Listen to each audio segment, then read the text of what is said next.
নমস্কার বন্ধুরা, কেসি কিচেনে সবাইকে স্বাগত। আজ আমি নিয়ে এসেছি একটা করলার ভীষণ টেস্টি রেসিপি। এরকম রেসিপি কিন্তু গরম ভাতে প্রথম পাতে খেতে ভীষণ ভালো লাগে। চলো রেসিপিতে চলে যাই। দেখো, আমি কিছুটা মোটামুটি 4-5টা করলাকে গোল করে কেটে রেখেছি, আর একটা বেগুনকেও পাতলা করে গোল করে কেটে নিয়েছি। প্রথমে অবশ্যই ভালো করে ধুয়ে নিয়েছি। এইদিকে একটা কড়াই চড়িয়েছি, গরম হতে দিয়েছি। তার মধ্যে আমি তেল দিয়ে দিলাম ছোটো চামচের 2 চামচের মতো। এবার তেলের মধ্যে হাফ চামচের মতো হলুদ দিয়ে দিলাম। হলুদটা একটুখানি তেলের মধ্যে ভালো করে মিশিয়ে নিতে হবে, পুরো হলুদটা মেশানো হয়ে গেছে। এইবার আমি ওইদিকে যে করলাগুলো কেটে রেখেছি সেই করলাগুলো প্রথমে আমি তেলের মধ্যে দিয়ে দিলাম।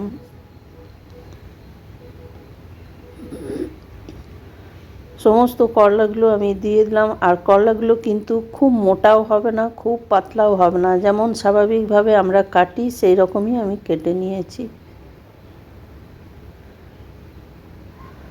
করলাগুলো দিয়ে দেওয়ার পরে বেশ কিছুক্ষণ নেড়ে চেড়ে এটাকে আমি ঢাকা দিয়ে একবার করে আর ঢাকা খুলে খুলে ভেজে নেব। সমস্ত করলাটাকে আমি প্রথমে ভেজে নেব। দেখো, আমি ঢাকা দিয়ে দিচ্ছি, আবার ঢাকা খুলে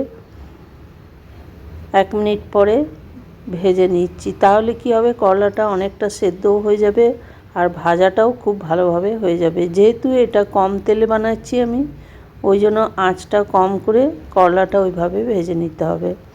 এবারে দেখো, করলাটা ভাজা হয়ে গেছে। এরপর আমি ওইদিকে যে বেগুনগুলো কেটে রেখেছি সেই বেগুনগুলো দিয়ে দিলাম। তোমরা যদি চাও তো আলাদাভাবেও ভেজে নিতে পারো। প্রথমে করলা ভেজে তুলে নেবে, তারপরে বেগুনটাও ভেজে নিতে পারো, কিন্তু সেক্ষেত্রে তেল অনেকটা লেগে যায়। সেই জন্য আমি কম তেলে রান্না করার চেষ্টা করি বলেই আমি একসাথে ভেজে নিচ্ছি। দেখো, আমি ঢাকা দিয়ে দিয়ে বেগুন আর করলা সবই ভেজে নিলাম। ভেজে নেবার পর একটা পাত্রের মধ্যে উঠিয়ে রেখে দিলাম। এবার ওই কড়াইয়ের মধ্যে আবার চড়িয়ে দিলাম কড়াইটা, 1 চামচ সর্ষের তেল দিয়ে দিলাম। এইবার আমি হাফ চামচ গোটা জিরে ফোড়ন দিয়ে দিলাম, আর দিলাম কিছুটা রসুন, মোটামুটি 6-7 কোয়া রসুনকে থেতো করে আমি দিয়ে দিলাম। এবার আমি দিয়ে দিলাম কয়েকটা কাঁচা লঙ্কা। রসুনটা খুব ভালো করে ভেজে নেবো প্রথমে তেলের মধ্যে। যখনই কম তেলে রান্না করবে তখনই কিন্তু আঁচটা একদম কমিয়ে দিয়ে করবে, তাহলে দেখবে রান্নাটাও খুব ভালো হবে আর কড়াইয়ে সহজে লেগেও যাবে না।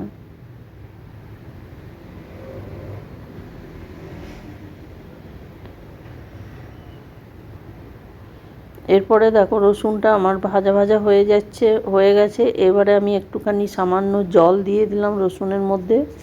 এইবার পরিমাণ মতো আমি হলুদ দিলাম। যেহেতু আমি আগে করলা বা বেগুনে নুন দিইনি, সেই আন্দাজ করেই এখন নুনটা দিয়ে দিলাম।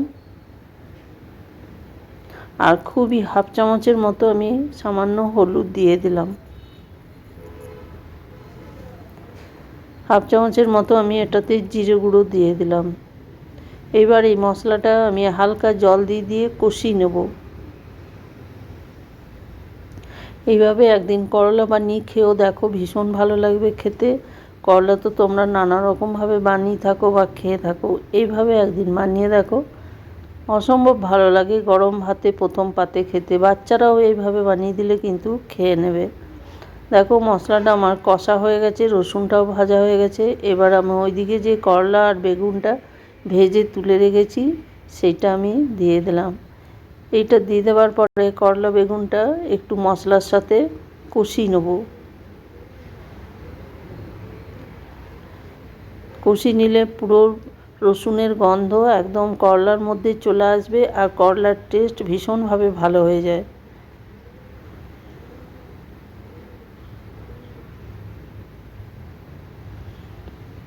এটাকে কিন্তু সমানে নেড়ে যেতে হবে। আমার রেসিপি যদি তোমাদের ভালো লেগে থাকে তো লাইক, শেয়ার ও কমেন্ট অতি অবশ্যই করে দিও। নতুন বন্ধুদের সাবস্ক্রাইব করার অনুরোধ রইল। দেখো, করলাটা আর বেগুনটা পুরো কষা হয়ে গেছে। এবার আমি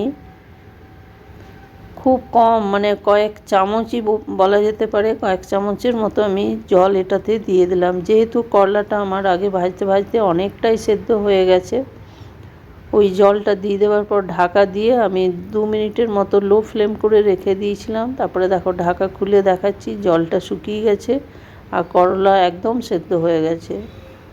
করলা তখনই আমার প্রায় 70% সেদ্ধ হয়ে গেছিলো। এইবারে দেখো ভাজা হয়ে গেছে, জলও শুকিয়ে গেছে। এবার আমি ওই কড়াইয়ের মধ্যে সমস্ত করলাগুলোকে একদিকে করে দিলাম। একদিকে করে দেওয়ার পরে খুবই হাফ চামচের মতো আমি তেল দিয়ে দিলাম, সর্ষের তেল। সর্ষের তেলটা গরম হয়ে যাওয়ার পরে দেখো আমি খুব ছোট চামচের হাফ চামচ আমি পোস্তদানা দিয়ে দিলাম। পোস্তটা তেলের মধ্যে একটুখানি বেশ ভালো করে নেড়ে চেড়ে নেব বা ভেজে নেব। ভাজা হয়ে গেছে, এবার আমি করলাটা আর বেগুনটা ওই পোস্তর সাথে মিশিয়ে দিলাম। এইভাবে তোমরা করলার তরকারি বা করলা ভাজা করে দেখো, খেতে অসম্ভব ভালো লাগে। আর প্রথম পাতের তেতো তো আমরা অনেকেই পছন্দ করি। এইভাবে যদি বানিয়ে দাও তো বাচ্চা বড় প্রত্যেকেই খেয়ে নেবে। এবারে দেখো পোস্তটা দিয়ে সমস্ত করলাটাকে আমি একটুখানি নেড়ে চেড়ে ভেজে নেব।